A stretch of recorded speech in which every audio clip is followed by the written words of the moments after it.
Estamos hoy listos para darte gloria con todo nuestro corazón.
Hola, ¿cómo estás, hermano? Qué gusto y qué honor poder estar nuevamente contigo compartiendo la palabra de nuestro Señor. Allá donde tú te encuentras, recuerda siempre, el Señor tiene grandes y poderosas bendiciones para ti y toda tu familia. Amén. Decláralo en el nombre del Señor. Acompáñame a hacer una oración allí en tu hogar. Cierra tus ojos. Padre poderoso, te damos gracias, amado Rey y Señor de nuestras vidas. Gracias por este tiempo que nos concedes el día de hoy, Señor, el cual hemos venido a buscarte, Señor. Hemos venido con un corazón agradecido, Señor, primeramente por las bendiciones y las misericordias que tienes en nuestra vida cada mañana. Pero también queremos escuchar, Señor. Queremos oírte, queremos que nos sigas enseñando, que nos sigas llevando por el camino correcto en nuestras vidas, de acuerdo a tus planes y propósitos que has diseñado, Señor. Permítenos, Espíritu Santo, que la palabra que tienes preparada para nosotros hoy sea una palabra que podamos entender, comprender y ser sabios para ponerla en nuestras vidas. Te damos gracias, amado Rey, y te lo pedimos. Toma el control, Espíritu Santo, en este momento. Dirígenos en el nombre poderoso de tu Hijo amado, de nuestro Señor Jesucristo. Amén y amén. Vamos a comenzar, hermanos, y la prédica se llama Una mente más que vencedora o una mente victoriosa. La mente, hermanos, un regalo que nos dio el Señor, un organismo tan fascinante, tan increíble, que el Señor nos dotó a cada uno de nosotros, con el cual podemos aprender, entender, conocer y tomar decisiones correctas en nuestra vida. Un organismo muy, muy importante. Cosas grandes hacemos con la mente. Y nosotros deseamos tener una mente más que vencedora, y la vamos a tener en Cristo Jesús. Acompáñame a leer primeramente Efesios 6:17. Dice la palabra: y tomad el yelmo de la salvación y la espada del Espíritu, que es la palabra de Dios. Todas las lecturas, hermanos, son en Reina Valera, por si tienes tu Biblia en tu casa y me acompañas a leerlo. Bueno, Efesios 6:17 dice lo siguiente: tomar el yelmo de la salvación. No sé si tú conozcas qué es el yelmo, pero tal vez tengas una idea. Si no lo conoces, el yelmo era el casco que utilizaban los ejércitos, los soldados de aquella época, y que les servía para proteger la cabeza. En la cabeza tenemos los órganos más sensibles de nuestro cuerpo, y en la cabeza está esa parte que es la mente. Y el Señor nos dice que protejamos esa parte, que nos pongamos ese yelmo de la salvación o ese casco de la salvación. Efesios habla de la armadura de Dios, y esta parte es muy importante que nosotros la llevemos en nuestra vida, que el cuidado que debemos de tener de nuestra mente todo el tiempo, porque en ella podemos encontrar la salvación. En ella también podemos perder la salvación si es que no tenemos el cuidado adecuado en nuestra mente. También en la mente o en la parte de la cabeza, muchas veces los ataques del enemigo o las situaciones que el mundo ofrece nos pueden confundir, y para eso también debemos de tener, como dice la palabra, la espada del Espíritu, que es la palabra de Dios. tener las Escrituras todo el tiempo en nuestra mente y en nuestro corazón para que podamos entender cuando es un ataque o cuando es una prueba, saber entender lo bueno de lo malo en nuestras vidas. Así es que es muy importante tener ese cuidado de nuestra mente. Vamos a ver qué dice la palabra con respecto a este tema para profundizar un poco, y vamos a leer Efesios 4, 17 al 19. Esto pues digo y requiero en el Señor, que ya no andéis como los otros gentiles que andan en la vanidad de su mente, teniendo el entendimiento entenebrecido, ajenos de la vida de Dios, por la ignorancia que en ellos hay, por la dureza de su corazón, los cuales después de que perdieron toda sensibilidad, se entregaron a las lascivias para cometer con avidez toda clase de impureza. En el 17 nos está diciendo el Señor que no andemos como las demás personas, como aquellas personas que andan en la vanidad de su mente, en la vanidad de sus propios deseos, de su voluntad, ajenos a la voluntad de Dios o a la vida de Dios. En el siguiente versículo, en el 18 dice, teniendo el entendimiento entenebrecido. Vamos a hacer una pausa ahí. ¿Qué entendemos por entendimiento entenebrecido? Primeramente vamos a separar esa frase y vamos a ver primero qué es el entendimiento. Yo saqué una información de internet con respecto a lo que era el entendimiento. Dice, es la facultad de la mente que te permite aprender, razonar, imaginar, soñar y formar una idea determinada de la realidad. ¿Cuántas cosas hace la mente? Entre muchas más. Esta es solo una pequeña parte de lo que hacemos. Y nos dice que con la mente entendemos, aprendemos, razonamos, imaginamos y soñamos y podemos determinar o hacer ideas de lo que es real y de lo que es irreal en la vida. Pero después de esta parte de entendimiento dice entenebrecido. ¿Qué significará entenebrecido? Y la respuesta es oscuridad, tinieblas, alejados de la luz. Eso significa entenebrecido. Personas que tienen el pensamiento o el entendimiento en la oscuridad, alejados, como te decía, de la vida de Dios y de la palabra del Señor, andando en sus propios pensamientos.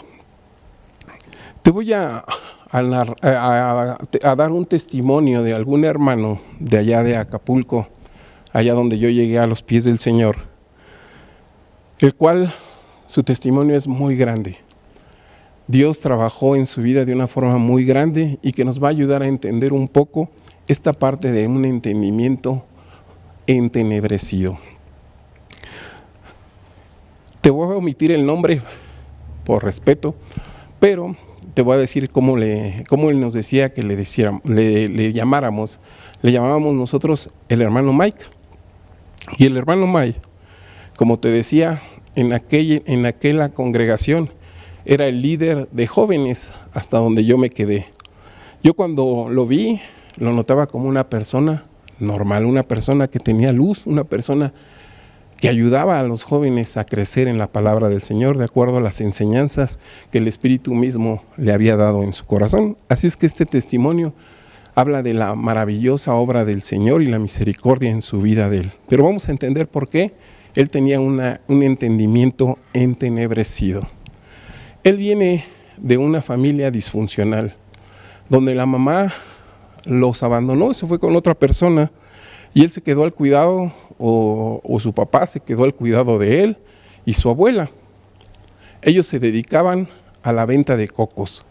Él tenía una huerta, su papá tenía una huerta y ellos se dedicaban a desprender los cocos de las palmeras y a venderlos sobre la carretera. No sé si tú has tenido la oportunidad alguna vez de ir a Acapulco y sobre la carretera ves unas pequeñas enramadas con gente vendiendo cocos. Ellos se dedicaban a eso. Pero su papá tenía problemas con el alcohol y su carácter era muy fuerte y mucho nos cuenta él que se lo hacía ver de acuerdo a la situación que vivió con la mamá de Mike. Y muchas veces cuando él llegaba en estado pues un poco pasado de copas, dice que se volvía muy agresivo con él, muchas veces le levantaba la mano, lo ofendía, hay veces queriéndolo correr, si no es que interviene la abuela para que no pasara esa situación, y la abuela era la que más veía por él. Pero este joven comenzó a crecer con ese odio y ese coraje, primeramente con su papá, porque cómo lo trataba, y después esa soledad que tenía cuando que no estaba su mamá presente allí con ellos. Él fue creciendo y cuando entró a la secundaria, nos dice que en segundo grado no faltó amigos que lo invitaran a echar el trago, a ir a la fiesta, a irse de pinta, a ir a la playa y permanecer allí pues casi todo el día. Y así fue. Su vida de él se empezó a confundir, sus pensamientos se empezaron a ir del lado oscuro de la vida, dándole complacencia a sus sentimientos.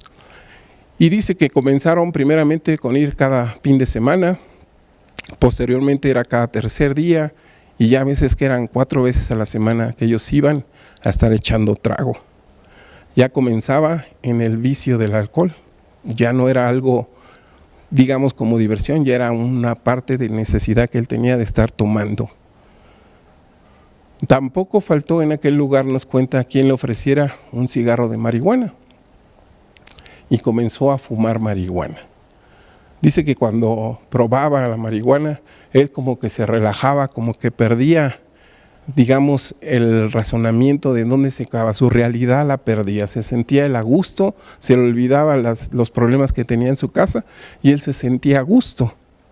Cada vez él fue consumiendo más y más y más marihuana o droga en su vida. Él nos cuenta que llegó el momento de que llegaba a su casa y buscaba ver qué se robaba de la casa para ir a comprar, venderlo e ir a comprar más droga.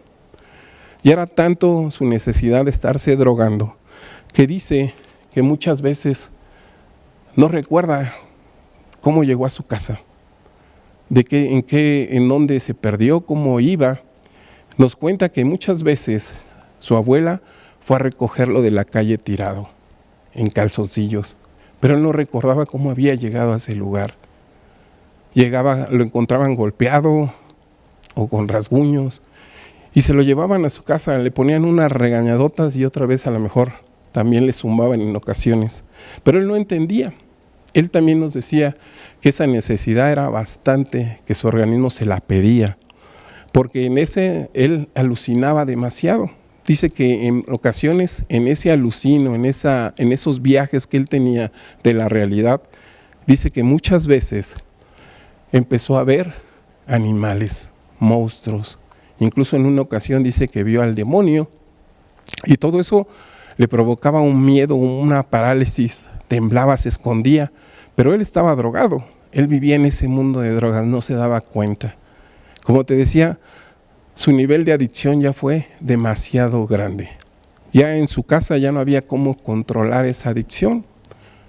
Y vamos a dejar allí una parte de esta prédica, porque de esa forma podemos entender cuando alguien tiene un entendimiento entenebrecido, unos pensamientos que muchas veces dan miedo. Dan miedo porque se hacen daño a ellos y hacen daño a otras personas. Muchos de esos deseos o pensamientos son las obras de la carne en las personas, hermano. Y esos deseos de la carne o manifestaciones de las obras de la carne las podemos ver en Gálatas 19:21. Si me acompañas a leerlo ahí en tu casa, dice la palabra: y manifiestas son las obras de la carne, que son adulterio, fornicación, inmundicia, lascivia, idolatría, hechicería, enemistades, pleitos, celos, iras, contiendas, disensiones, herejías, envidias, homicidios, borracheras, orgías y cosas semejantes a estas, acerca de las cuales os amolesto que, como yo os he dicho antes, que los que practican tales cosas no heredarán el reino de Dios. Y muchas de estas obras de la carne le pasaron a este hermano Mike: borracheras, enemistades, discusiones, pleitos, abusos a su persona, abusos en la intimidad. Muchos de esos él no los recordaba, pero cuando una persona está metido en ese infierno, suceden todas esas cosas. Cuando tú le das más a tus deseos que a la voluntad del Señor, suceden este tipo de cosas en tu vida. No sé si tú alguna vez has compartido la palabra o las veces que has compartido a la gente, muchas veces la palabra que estás compartiendo la reciben muy pocos. Un ejemplo podría ser de 10 personas, solo 2.5 personas reciben la palabra correctamente. Comienza a transformar su vida el Espíritu Santo y comienzan ellos a vivir de acuerdo a la palabra de Dios. Esto lo podemos ver porque Jesús mismo nos lo menciona en Mateo, cuando Él les da la parábola del sembrador a las personas. Jesús en aquel tiempo se reunía mucha gente a su alrededor y Jesús un tiempo comenzó a hablarles por parábolas porque Él ve el corazón de las personas y Él entendía que muchos de esas personas veían, iban, pero no escuchaban, oían y tampoco ponían atención en su corazón para hacer esos cambios y muy poca gente recibía la palabra. Vamos a verlo. Mateo 13:13. Por eso les habló por parábolas, porque viendo no ven y oyendo no oyen ni entienden. Aquellas personas viendo los milagros que hacía Jesús, viendo las enseñanzas que estaba dando, como si no las entendieran, como si estuvieran ciegos, oyendo el mensaje de salvación, el mensaje que ellos tenían que hacer para cambiar sus vidas y vivir de una forma diferente. Tampoco lo escuchaban, mucho menos entendían las cosas del reino. Como te decía, aquellas personas pasaban con esa situación, tenían un entendimiento equivocado de lo que el Señor mostraba y por eso comenzó a hablarles por parábolas. En Mateo 13, 18 al 23, el Señor les está explicando a sus apóstoles el significado de la parábola del sembrador. Yo voy a tocar la última parte. Yo te invito a que leas toda la parábola del sembrador para que entiendas un poco más. Pero yo te voy a ver nada más del final. Mateo 13, 18 al 23 dice: Oíd pues vosotros la palabra del sembrador. Cuando alguno oye la palabra del reino y no la entiende, viene el malo y arrebata lo que fue sembrado en su corazón. Este es el que fue sembrado junto al camino. Y el que fue sembrado en pedregales, este es el que oye la palabra y al momento la recibe con gozo. Pero no tiene raíz en sí, sino que es de corta duración, pues al venir la aflicción o la persecución por causa de la palabra, luego tropieza. El que fue sembrado entre los espinos, este es el que oye la palabra, pero el afán de este siglo y el engaño de las riquezas ahogan la palabra y la hace infructuosa. Mas el que fue sembrado en buena tierra, este es el que oye la palabra y la entiende y da fruto y produce al 100, al 70 y al 30 por uno. Amén. Si nosotros pusiéramos estos 4 ejemplos que dio Jesús acerca de dónde fue sembrada la semilla del sembrador, pudiéramos poner un círculo y hacer una división, una cruz.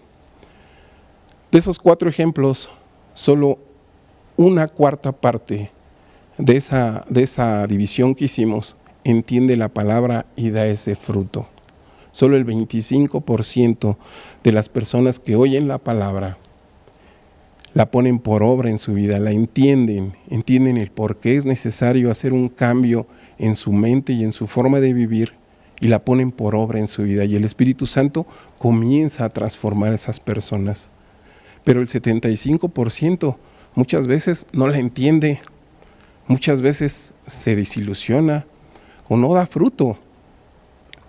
Pero nosotros, nuestra obligación como hijos de Dios y como discípulos del Señor, debemos de seguir compartiendo la palabra. El Espíritu Santo trabajará en la gente, aunque muy poca gente, como te digo, entenderá la palabra y la llevará a cabo en su vida.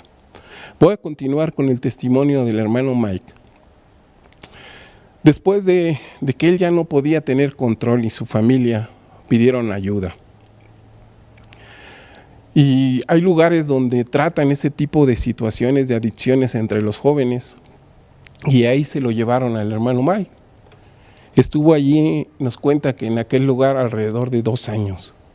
Dice que los primeros meses fueron los más difíciles, porque era tanta su necesidad que él se provocaba daño a su cuerpo, a su persona, y tenían que amarrarlo.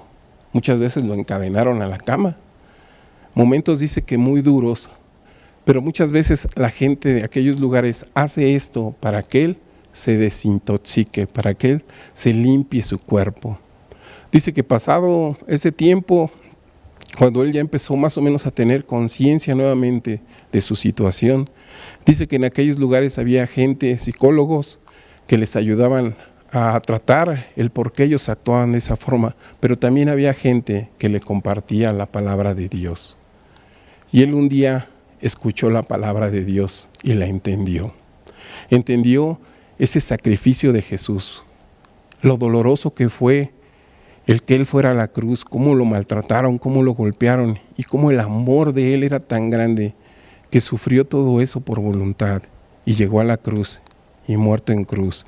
Y su sangre derramada trajo vida y esperanza y perdón a las personas. Cuando él resucita nos da una nueva oportunidad, nos llena de esperanza que algún día vamos a estar en su presencia. Y él entendió totalmente ese dolor que pasó Jesús, ese amor que tiene Jesús hacia su vida y cómo el Señor lo perdonó. En ese momento él entendió que en todas esas situaciones que vivió, que pasó, aunque su papá no lo quería o que su papá lo maltrataba, Dios estaba con él todo el tiempo.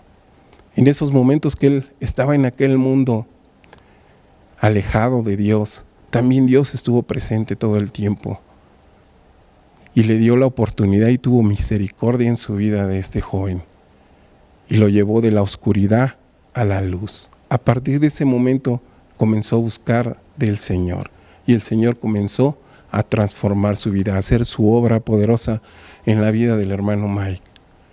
Como te decía, yo cuando lo conocí, él era el líder de jóvenes. Yo ni por aquí me imaginaba su testimonio, pero un testimonio muy grande, así como el que tú y yo tenemos, de cómo Dios nos trajo de la oscuridad a la luz. Y ese es un ejemplo muy claro de cómo el Dios de lo imposible hace lo posible en la vida de las personas. Y también es un ejemplo de que debemos de cuidar nuestra mente. Su mente de él estaba en oscuridad y Dios le permitió traerlo a la luz. Y es muy importante ese cuidado de nuestra mente, porque a través del cuidado de la mente nosotros podemos entender las cosas de nuestro Señor y podemos tener una mente victoriosa. Busqué una parte de qué dice la Organización Mundial de la Salud con respecto al cuidado de la mente y la salud. Y nos dice el por qué debemos de cuidar la salud mental. Nos dice en su página, un mundo complejo en el cual se vive y hace que tomar buenas decisiones sea cada vez más difícil. Sin embargo, si la mente y el cerebro se ejercitan y están en forma, la calidad de vida es mejor y la forma de pensar es más crítica, creativa e inteligente. Para ello hay que intentar ver siempre las cosas con distintos puntos de vista, lo cual requiere el desarrollo de un hábito de reflexión útil para tomar decisiones adecuadas. Y yo agregaría aquí, hermano, solo Dios nos hace tomar las decisiones correctas en nuestra vida. Solo Él nos ayuda a tomar decisiones buenas que aporten a nuestra vida. Amén. También en esta página de la Organización Mundial de la Salud dan algunos consejos de cómo mantener una mente sana y equilibrada. Te los voy a leer, son 6 puntos. Decía en su página, mantener la mente activa mediante actividades que estimulan la actividad cerebral, como por ejemplo leer, escribir, bailar o aprender otro idioma. Fomentar las relaciones sociales y afectivas. Es importante interesarse por las cosas que ocurren alrededor, al participar en actividades de grupo o colaborar en acciones sociales. 3. Intentar no estresarse y ver la parte positiva de las cosas. La risa es una buena técnica para combatir el estrés. Evitar hábitos nocivos como el consumo de alcohol, tabaco o drogas. 5. Controlar los factores de riesgo cardio y cerebrovasculares como la tensión arterial, la diabetes, etc. Dormir bien, ya que el sueño mantiene nuestra mente y nuestro cuerpo sano. Son consejos que nos da la Organización Mundial de la Salud de cómo tener una mente sana y saludable. Y como te decía, solo Dios nos ayuda a tomar decisiones correctas en este mundo, decisiones que te sumen y no que te quiten, no que te resten. Efesios 4, 21 y 23, hermano. Dice la palabra: si en verdad le habéis oído, si habéis sido por él enseñados conforme a la verdad que está en Jesús. En cuanto a la pasada manera de vivir, despojaos del viejo hombre, que está viciado conforme a los deseos engañosos, y renovar el espíritu de vuestra mente. Amén. Si de verdad el Señor nos ha hablado, si de verdad has escuchado la palabra de Dios, si de verdad has escuchado las enseñanzas de Jesús, conforme a la verdad que Él nos muestra. Recordemos que Él es el camino, la verdad y la vida, y solo Él nos lleva al Padre. Nos dice en cuanto a la pasada manera de vivir, en cuanto a esa persona que éramos antes. Dice: despojaos de ese viejo hombre. Que ese viejo hombre ya no nos vuelva a capturar en lo que éramos antes. Renovaos, dice el Señor. Dios hace las cosas nuevas, y por más difícil que sea tu situación, por más difícil que sea la situación que tú vivas, así como el testimonio de esta persona, que era una situación tan difícil, tan oscura, por más imposible que sea para nosotros, el Señor tiene la misericordia y Él tiene el poder de cambiar esa vida. Pero nosotros debemos de buscarle, nosotros debemos de buscar su palabra, sus enseñanzas, y renovaos en nuestros pensamientos.